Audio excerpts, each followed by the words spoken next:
You're tuned into The Collective Voice, thought-provoking interviews co-hosted by young adults, fostering deep faith through courageous questions. Welcome to the conversation. Hey everybody, and welcome to our latest episode of The Collective Voice. I'm Reverend C.C. Suknek-Sanye, Associate Director of Congregational Innovation. With me, as always, is Phil, Reverend Phil Dickey. He'll introduce himself, and we're excited to have this Holy Week episode brought to you by The Collective Voice. Phil, do you want to say something more and introduce our guest? Brought by The Collective Voice. We'll find a better sponsor before the end of the episode. We always do. Brought to you by Holy Week. This is brought to you by Holy Week. By Jesus himself. We're recording on Maundy, Thursday. I think this will probably go, anyway.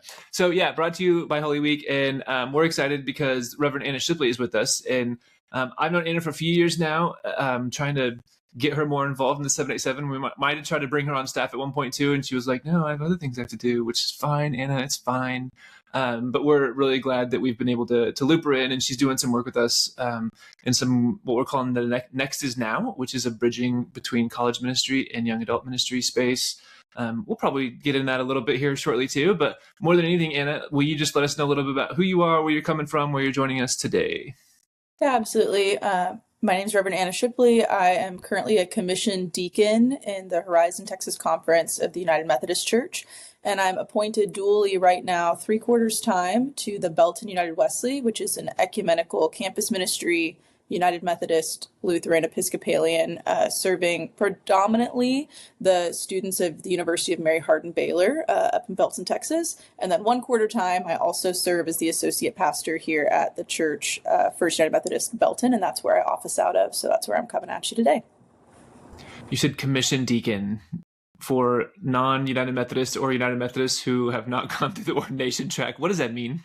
Yeah, absolutely. So it's a provisional period where you do what's called residency. And so I am a reverend as of last June, I guess, and in a 2-year residency period where we continue to be evaluated on our effectiveness and do some interview processes, but also it's really just an intentional time where we get to do self-reflection, be in kind of peer support groups and learn what it means to be an effective minister now that we've been commissioned.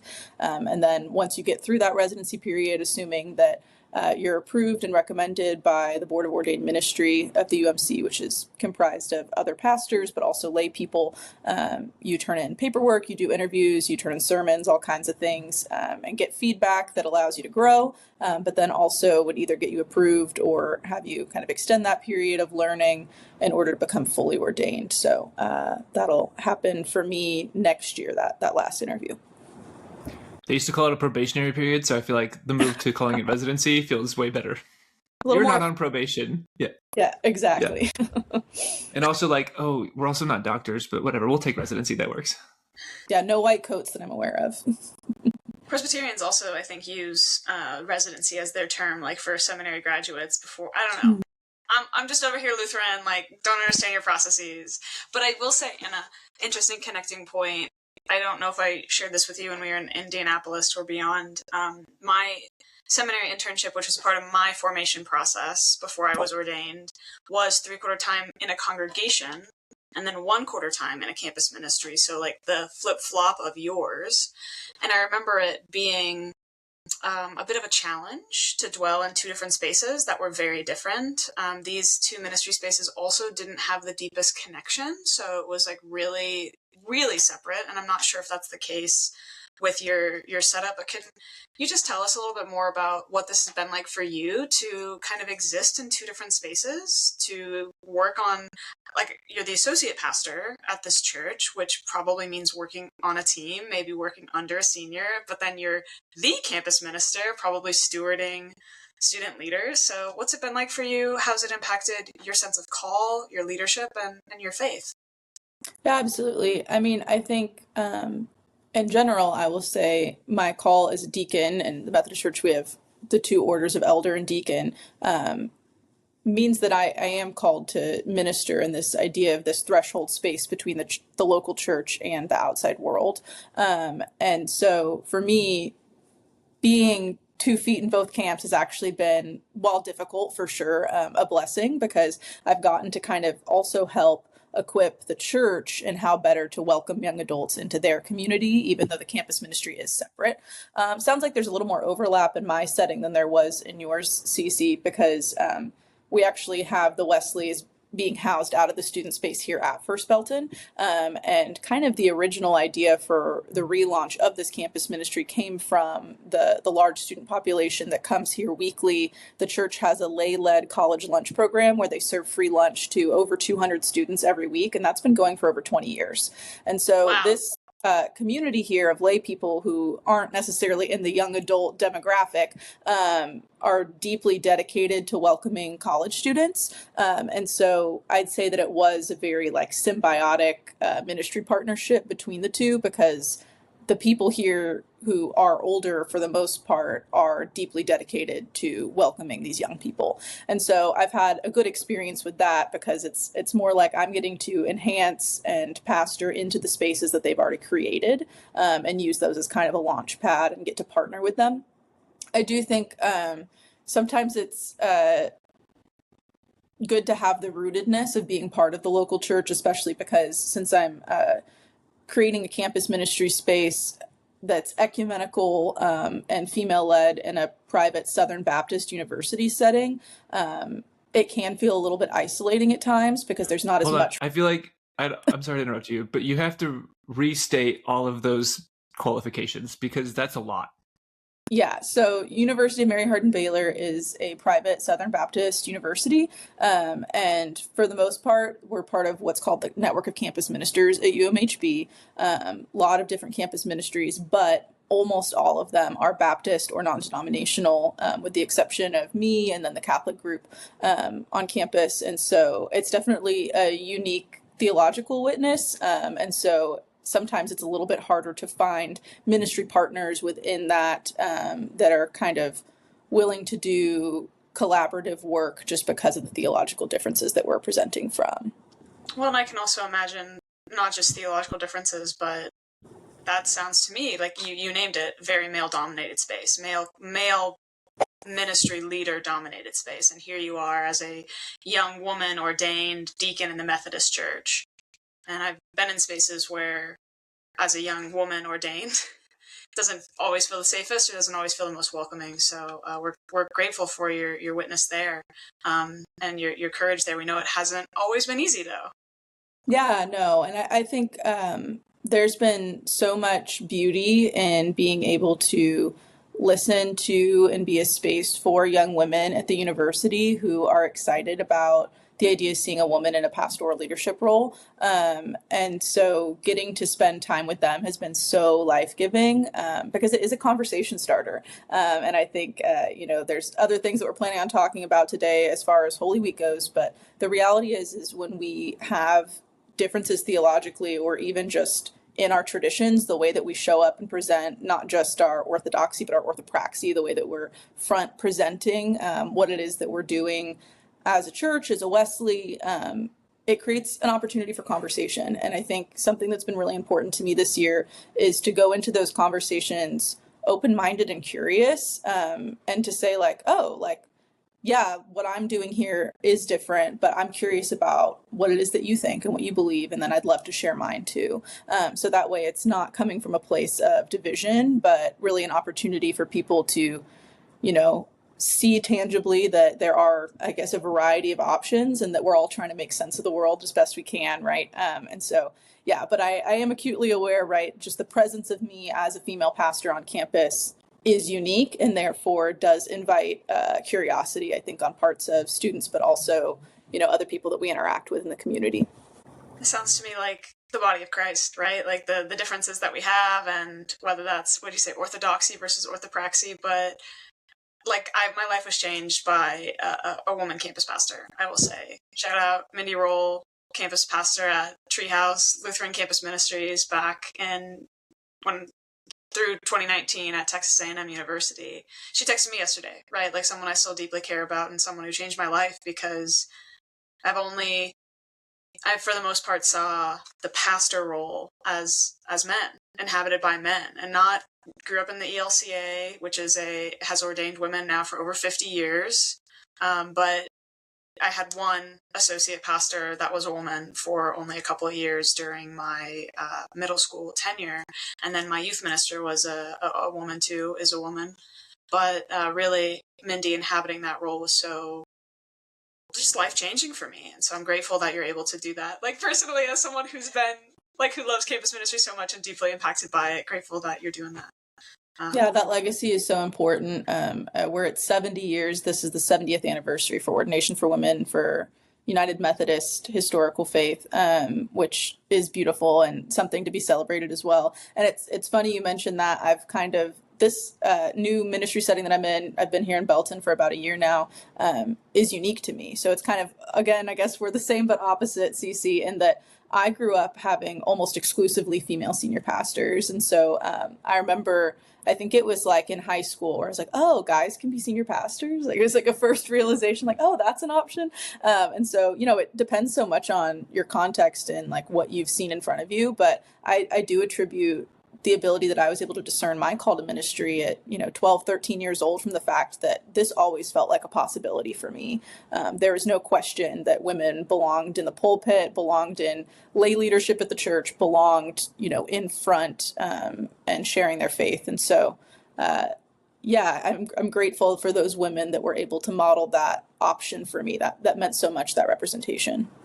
You've told me that before, and I love it so much because I've had multiple colleagues, female colleague friends who are clergy, who have said that story, right? Like, I didn't even know until X, Y, and Z time in my life when I saw somebody finally represent it and model it, and again, shout out, representation matters so much. But I love your story so much that, like, you grew up with this, like, oh, men can be pastors too? Like that, like men can do that? Men can do it. No. Should men do that? No. That's a whole other conversation for another podcast, maybe. But yeah, well, and while we're in Holy Week, what a perfect time that women are the first evangelists and the first people to share the good news of the resurrection. Shout out. Yeah. Shout out. Because the men were not to be found. Men were there. Stop the podcast. And like you said, I want to say one thing, and then I'm going to give you the mic because this is your time. But you said it's the 70th anniversary of ordination in the Methodist Church. Again, like I said, Lutherans have been doing it for over 50 years. We know women have been leaders in the church well beyond this, right? Like, read your books. Women were there all throughout. The women were there at the resurrection, but women were there planting churches, even in the United States, as it was growing and the church movements were spreading. So haven't necessarily been ordainable, but we've been here, we've been doing it. So, okay, back to Easter and Holy Week. No, I do think that's a really important, and maybe we should have an episode at some point on like the role of women in the church. But like that, I think it's a really good, absolutely. And I think it's an important shout out. And I love that we're moving into an era where it is more common, and you're having more of a space where people are growing up being like, oh, I've only ever seen women pastors in this role. Like that's a beautiful thing, very much worthy of celebration, and hope that it continues to be more and more of the reality. And I have a lot of wonderful male clergy friends as well who do a marvelous job at their job. But and we love you too, Bill. You're still welcome here on your own podcast. Yes. Look, space for you. Thank you. I'm just here to ask questions. Okay. I'm getting awkward here. My palms are sweating. Everything's fine, everybody. Everything's fine. I'm flustered. Okay, let's turn to Holy Week. So I would love to know, each of you, this is a question for all of us to answer. What is the best day of Holy Week, and why is it Holy Saturday? Go ahead. You're going to have to give me your justification for Saturday. I like Holy Saturday. You go first, Bill. This is a tier rank. I play a little bit, but I don't remember where I heard this from or who introduced me to this idea, but somebody presented the idea, and maybe I read it in a book somewhere. I've gone through a pretty deep contemplative dive over the last decade or so. But somewhere I heard or was introduced the idea that, it's called Holy Saturday, and like some call it Silent Saturday as well, with the idea that like there's a reason there's not a lot of voice there and not a lot of like, we don't have services on Sunday or on Saturday. And the connection points to the kind of the bridge that was presented to me at one point was, if you didn't take the time of the grieving and silence of following Good Friday and the violent, tragic experiences of a Good Friday, then could you ever really get to Resurrection Sunday? And it has stuck with me so much because, I've been in churches and been in a lot of spaces where like we're just so quick to get to Resurrection Sunday without experiencing the, even the, like, okay, we'll wave the palms on Sunday. Sure. We're going to do that on Palm Sunday. And then we just jump to Resurrection Sunday, but miss all of the other pieces of the narrative that takes place, including, the betrayal, including the washing of feet, including then, going to Good Friday and all of its, and even the weeping in the garden, like there's so many details of the week that transpire. And we just like, because I think what is Barbara Brown Taylor calls it full light churches, right? Who don't want to talk about anything bad or don't want to like focus on lamentation or grief or sadness, but like we just got to be happy and cheery all the time. And I think it's too much light for me. It's too bright, because it doesn't fully reflect the experience of what it means to be human. And so Holy Saturday to me is an offering of, okay, we have to have time to sit in the grief, in the mourning, and the pain thereof before we can truly get to a resurrection space. There's my answer. I think something I'd add to that is also to sit in the not knowing, in that unresolved. Amen. Yes. Like we have the luxury of knowing the end of the story. But the women that we were just talking about, who were the first to proclaim the good news, didn't show up knowing the end of the story. They showed up for a burial. They showed up not with hope, but hopeless, and doing the hard thing and moving towards mourning. That's right. Mourning. And so, this idea of doing nothing on purpose, but like also what does it mean to think about how we live when we don't know what's coming next? Because it was kind of this uncertainty period, I think, for sure.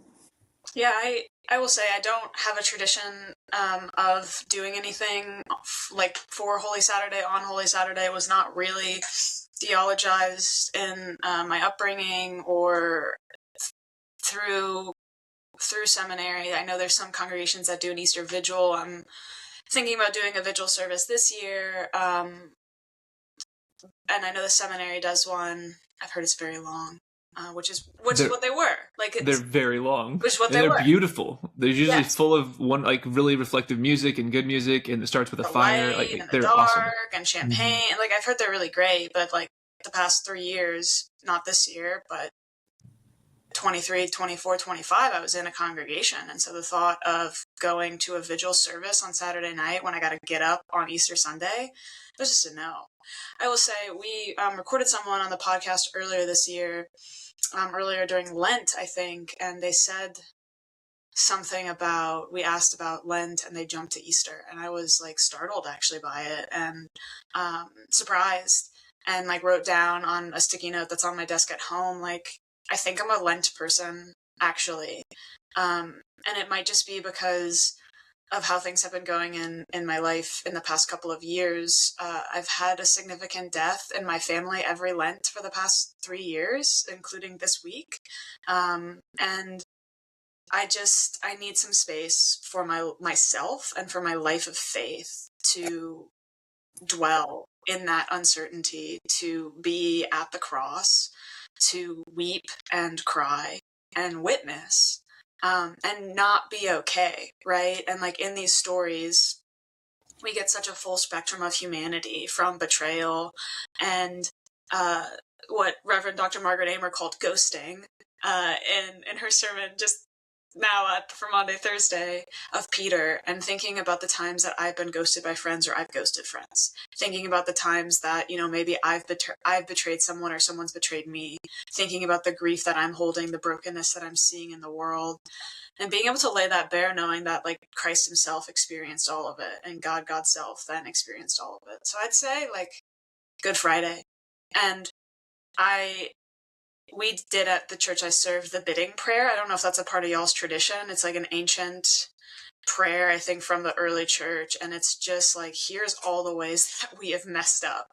And here's like a big history of our tradition. And a friend was texting in our seminary group chat, and he's like, we did the bidding prayer for the first time at my church last year. It's the first time I've ever done it. And again, like this is an ancient practice. And it's a part of like, I pull out my Lutheran hymnal, like that's in our book for Good Friday. And he's like, dang, it's so powerful in and of itself. So I think for me, it's Good Friday. And that was a long way to answer that question. It was good though, and very sorry for your loss, Cece. I didn't know about that. Yeah, it's interesting when we carry our own things in. I don't know. I feel like Lent sometimes gives us what we need, and so maybe it's not always the same day for each of us every year. I think not part of Holy Week, but part of the Lenten practice. I guess I'm going to give 25% this year to Ash Wednesday for my vote, and then Maundy Thursday, which is today actually when we're recording this, my other. I think, Ash Wednesday was interesting for me this year because it was my first year as clergy, but also did imposition of ashes on campus. And again, being in a Southern Baptist context, imposition of ashes is not really a tradition that is, like, I would say, widely adhered to, but also even known in the Southern Baptist Church. And so my approach was kind of different, I think, than what it would have been if it had just been in my local church congregation. But I brought informational flyers kind of talking about Ash Wednesday. And again, that idea of inviting curiosity and conversation. So I had a lot of students that came up and, faculty, people who worked at the university who were like, what is it that you're doing? And I was there and with an Episcopalian colleague of mine, Vicar Rachel Harbor, and we were both wearing clergy collars. And so, people came up and were asking us what the deal was. And I was like, take this flyer. I'd love for you to learn more about it. If you have questions, let me know. And not even really asking people if they wanted to receive the ashes in that moment, but let them understand the practice first. And then if they were curious, they could come back. But yeah, I think there's something, especially in the kind of young adult transition phase, there's so much that's changing, so much about your identity that's forming when you're in that college time. And so this idea of mortality and grace and this concept of being both finite, but also acknowledging how deeply loved we are, I think means a lot when you're being pressured to try to be everything at once. And it kind of gives us this opportunity to find what's grounding about admitting that we're not in control. Like on just like a cosmic scale, we are not in control, and that there's beauty in that because we also still know that we're deeply loved. And I think as a person who deals a lot with anxiety and control, and that's something that's hard to tangibly fast from, but what does it mean to just kind of acknowledge our lack of control? And then I think where that honesty comes in for Ash Wednesday, for me, if Ash Wednesday invites honesty, Maundy Thursday invites a sense of intimacy. And I really love both kind of approaches to like the main, liturgical acts, at least in the United Methodist Church, that we see with the tradition around Maundy Thursday, but that we see this kind of inauguration of open table communion theology, but also foot washing. And that, in this culture of kind of performance that we adhere to, that this is a quiet, unseen kind of love, and it's vulnerable, and it's not trying to be impressive, it's not trying to be in power, but it's doing this, really visible, tangible means of grace that isn't exclusive and that tells everyone that they belong before they believe or before they show up well. Because we have, the feet are being washed, the table is being set, and at that table we have Judas who's going to betray Jesus, we have Peter who's going to deny Jesus, and so it's not a table of perfect people, it's a table of betrayal, of doubt, but also of love, right? And they're confused, they don't know what's happening. And so for those who don't know, the United Methodist Church, one of the things that I love most about it is our practice of open table communion. So you don't have to be a member to receive communion. You don't have to have it all together. You don't have to be sure about what you believe necessarily, but it's this space where the table belongs to Christ and God is reaching out to us before we respond. So it's not a sacrament that's only for the worthy, but it's nourishment for those who are hungry. And I think that's so beautiful. And the same with the foot washing, right, is that this idea of radical servant leadership, this act of humility. And I think it's interesting to me, and I'd be curious y'all's thoughts on this. Like, I think there's still an aversion and sometimes a fear on part of clergy to do a true foot washing. And I think that I've been there in my life, and I've kind of wrestled with it where it's like, okay, kind of gross, but that isn't that the point, right? That I can't even imagine more so when people didn't have the modern amenities that we have as far as cleanliness, hygiene, shoes, but that Jesus would humble himself in that way, even for the people that weren't going to be on his side just a few moments later.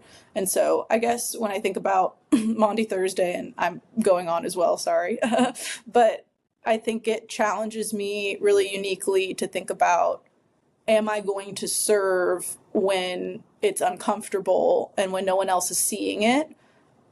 Am I willing to receive love when I don't feel worthy or I don't feel like I belong at the table? And how can I make room for others the way that Jesus makes room for me? And so I think that's kind of like where I'm at this year. And so I'm excited about this evening. And the Maundy Thursday service we'll have at First Belton, because I just find that to be like one of the most special times. And I'm looking forward to getting to be part of communion. And we're actually going to do a remembrance of baptism as well tonight. So I think it'll be great. I love that. I love your reflection on Maundy Thursday, on communion, on foot washing. I do think that, like, in our modern context, we do just miss, a bit of what that actually was, and the true, like, stripping down of the power of taking the place of, like, the lowest person.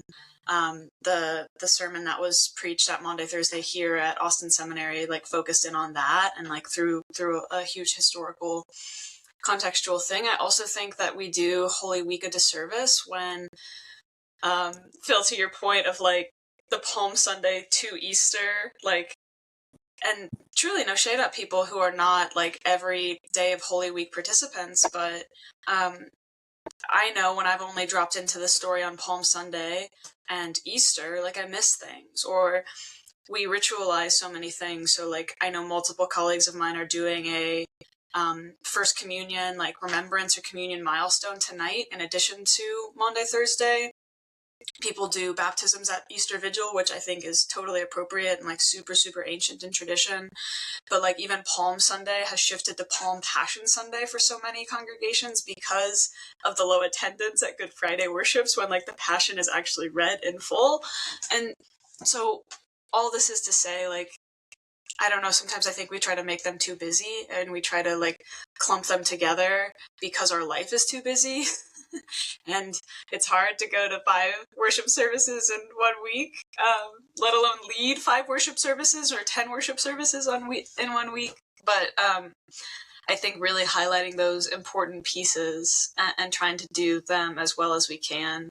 In college, we did a Maundy Thursday service for like a retirement assisted living community in Brenham, Texas. So most of us from my campus ministry would drive to Brenham, lead the service on Maundy Thursday, and then go home, like, to wherever home was for us, or back to College Station if home was far. And I loved it, but we did hand washing rather than foot washing. And in that context, for people who taking their shoes off, who bending over and lifting their shoes into a basin could be a fall risk, it made sense. And I logistics. Honestly, yeah, right. Like, and I honestly do prefer hand washing kind of because of that. Like, it's a little bit more easy of a way into it, but it also, like, further takes you away from that historical context. So I will say quickly, I said bidding prayer. I meant solemn reproaches. And those are, like, I would encourage people to look them up, even if you're listening to this, like, beyond Holy Week. They're very heavy, but very good. And yeah. Anna, have you noticed for yourself the impact of leading in worship versus being in worship? Like, we're talking so much about Holy Week and these days and their impact on, like, us as people. I know I've always kind of struggled when I'm also leading in worship to be able to, like, be filled or be reflective or let those days wash over me, open up to God's presence. How are you staying grounded and open during this time? Yeah, I mean, I think it definitely puts a different lens on it. There's a different layer when it is a job, and there's a sense of a real tendency towards, like, accidentally getting into performance mode instead of like truly like worship devotional mode. And I don't think that's fully avoidable. And I think any clergy that says that they're 100% like just in tune with the Spirit and not putting on a show a little bit sometimes, I think would be dishonest with themselves, or maybe I'm the problem. I don't know. But I think that for me, it's been really important to also still set aside my personal spiritual time, and try to think about like what Lenten practices, spiritual practices are life-giving for me outside of being in the like service in which I am providing leadership. Not that I don't ever get anything out of the practices that we're, you know, putting towards our congregation. And like tonight, I'm really excited to be part of the congregation in some of the tangible practices that we do. Like, I think the same was true on Ash Wednesday. You know, my co-pastor, the senior pastor here at First Belton, put the cross on my forehead, and I got to have that moment of prayer for myself before, you know, then providing that for other people. We always serve each other communion after consecrating before we then face outwards to serve the congregation. So I'm still able to participate in those holy moments. But then also, I think for me, coming up with small ways that I can acknowledge outside of kind of my 9 to 5 of it all, or in tonight's case, our service is at 7, I guess. So 9 to whenever that's over. But for me, like one of the things that I wanted to prioritize this year for Maundy Thursday, not necessarily actually on the day, but was to have an intentional meal where I invite people who are important to me and cook for them. And then that's not necessarily always going to line up schedule wise. I think the logistics, what you were saying, Cece, you know, sometimes we have to be creative, but I think giving ourselves permission to be flexible in order to still make space, because God's going to show up in all the spaces, whether or not it's necessarily on actual Thursday, I guess. Did you have other Lenten practices that you took part in throughout the entirety of Lent? Or is that a custom or something, a tradition that you typically do? Yeah, I mean, I think in general, something that I talked a lot about with my students this year, because they have, you know, a lot going on schedule wise, is what does it look like to fast with yourself gently? And so not seeing it as a punishment or a restriction, but space making. And so a big one for me that I've kind of pushed this year is just taking 30 minutes a day, which sounds like an incredible amount of time somehow, with it being not that much time. I've read a lot more just for pleasure. I've spent more time outside. I went camping a couple weeks ago and was able to like really kind of disconnect during that. And so I think in general, this Lent for me, I've spent a lot more time focusing on like going outside and touching grass and like being present in nature. I've recently, Phil actually is the one that connected me with the Central Texas Celtic spiritual group here, and they're just wonderful. And so I've learned a lot from them, and partnered with them for some events for my young adults, but what it means to kind of experience what they call the big book, but God and nature and creation. And so that's been really life-giving for me, just because I feel like, especially also as an introverted pastor, which is sometimes feels like an oxymoron, but you know, we spend all day talking to people and pouring ourselves out, which is great and a gift and what I'm called to. But for me, that doesn't leave a lot of space for me to like then dive into a Bible study or something that evening with other people. And so really just kind of experiencing God in the quiet and the rest has been important for me. Such a good reminder for all of us, right? Of like 30 minutes makes such a difference. And 30 minutes of reading, 30 minutes, 10 minutes of walking outside, all of those benefits. There's a song I like, really kind of been like one of my songs for the year, by a band called All Time Low, which is kind of punky, my husband's favorite, and its chorus starts, or the song starts something like, I'm back on my feet, dancing through the week, I'm over the rain clouds, blue skies on repeat, been eating healthy, touching grass, drinking happy not to cope, like blah blah blah blah blah. And I just love it, because like what an actual good practice it is, as the kids say, to go out and see and do something beyond yourself, right? Know that God's big book, as these people in the Celtic tradition call it, is not just the scripture, it's not just me and my faith, it's broader.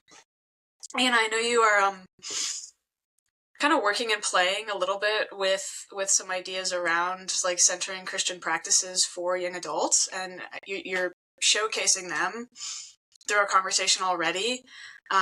Is there like a practice? I know you've already shared some, but really that's been central for you in this season of your life and serving into ministry spaces and discerning transitions and being in a new just context in Belton and at Mary Hardin Baylor? Yeah, I think spiritual practices are something that I really got away from for a long time.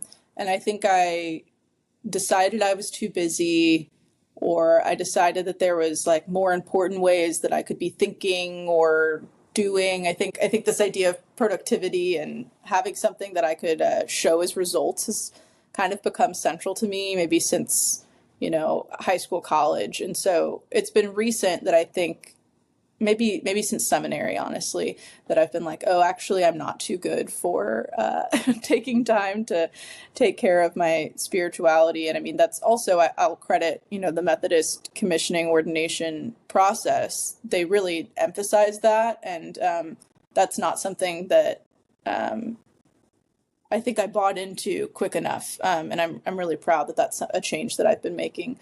But yeah, I think that I've tried all the things and some of them just don't work for me. And I don't think there's any shame in that, right? Like, I cannot journal, and I really wish I could be a person that could journal. And I have so many notebooks with 4 pages filled out. And I think every time if I start over and it has a different cover, it'll mean something different. And it doesn't. It's just not for me.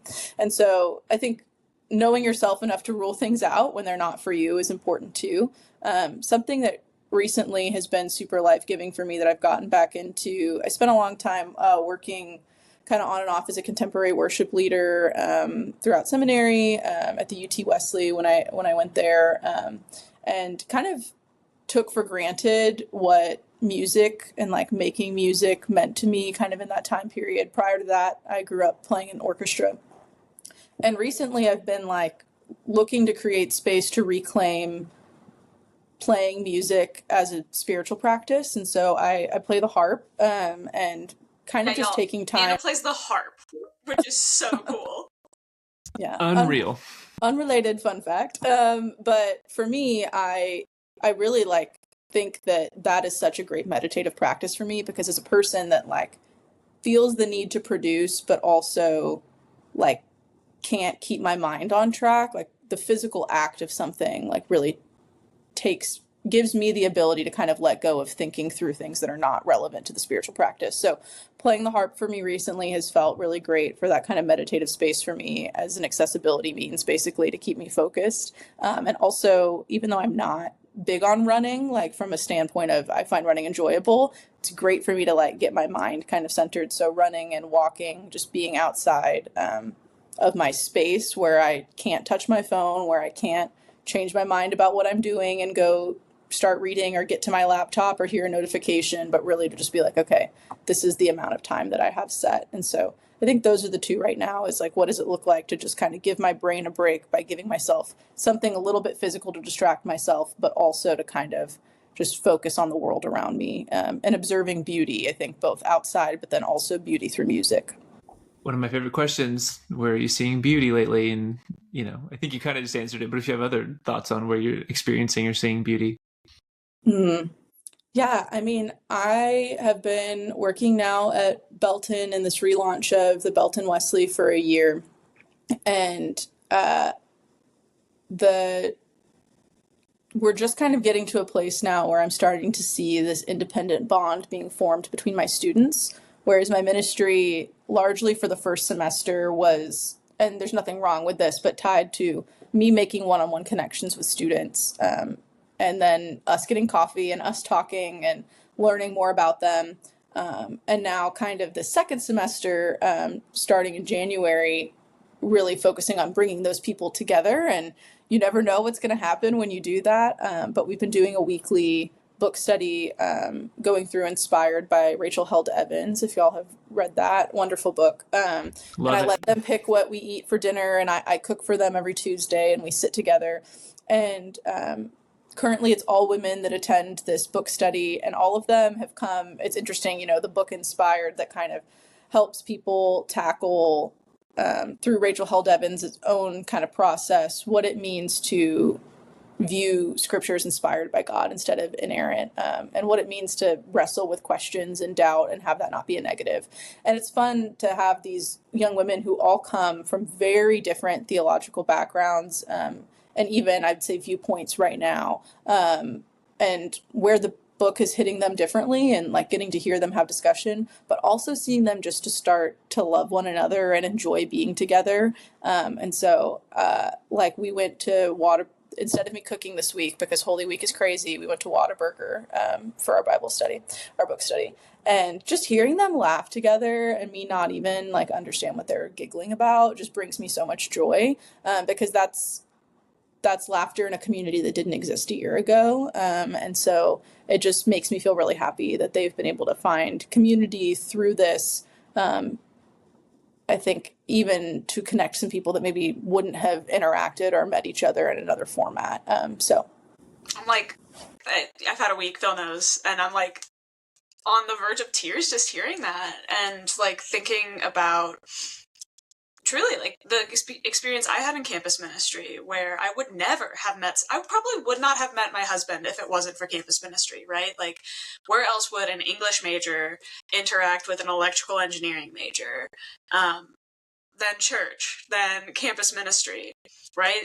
I'm thinking about the times that my campus pastor cooked food for us and how nourishing it was to be like in her home with homemade food being poured into by someone who just like gave a shit about me. Sorry to add an E to this podcast episode, but I think you get 2. So you used our 1. So if we don't have any more, we can stay clean. I think you get 2. I mean, it's like a joy I swear so much. It's like hard to not, but yeah, Anna, like I just thank you for that witness and sharing that with us, and reminding us that like community can come together in unexpected places with unexpected people.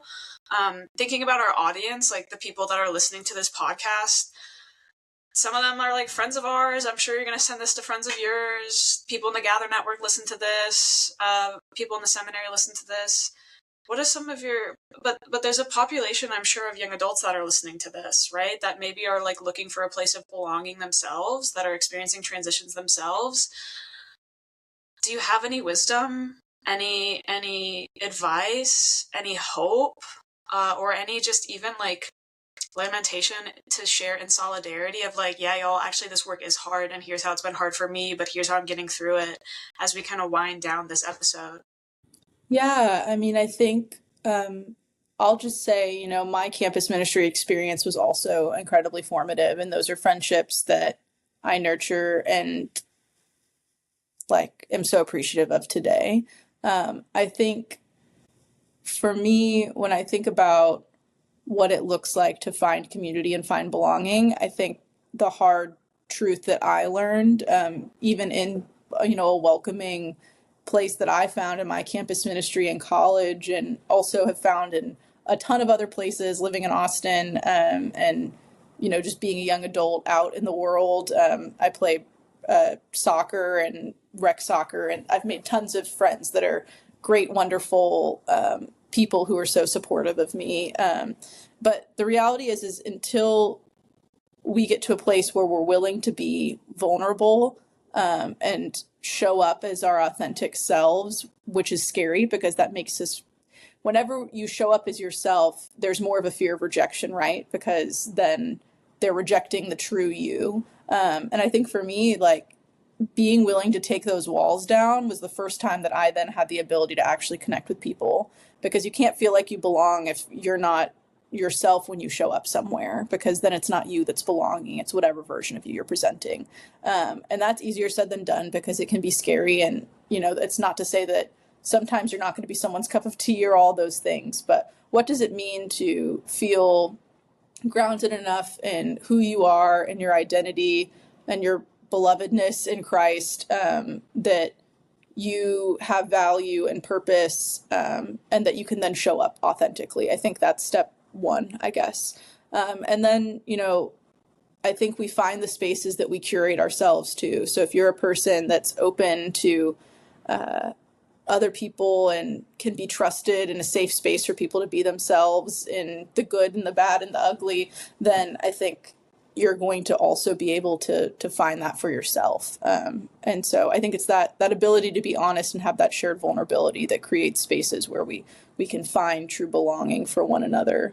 And yeah, I guess as far as how this work goes, I think that it's so deeply meaningful, but it can be challenging because, we're all trying to find our place. And as a young adult myself, I'm not so far away from the space that my students have been in. So that's interesting too. I'm 26, started this work when I was 25 here at Mary Hardin Baylor. And it's cool because there's a lot of things that I can relate to, but then it's also like I'm still figuring out who I am and my identity as a pastor, and really owning the authority and trying to find the confidence that comes from that position, while also like being willing to admit that I don't have it all figured out. And so I think that is important for when we connect with young people too, is, they are smart, capable, full people, and so are we,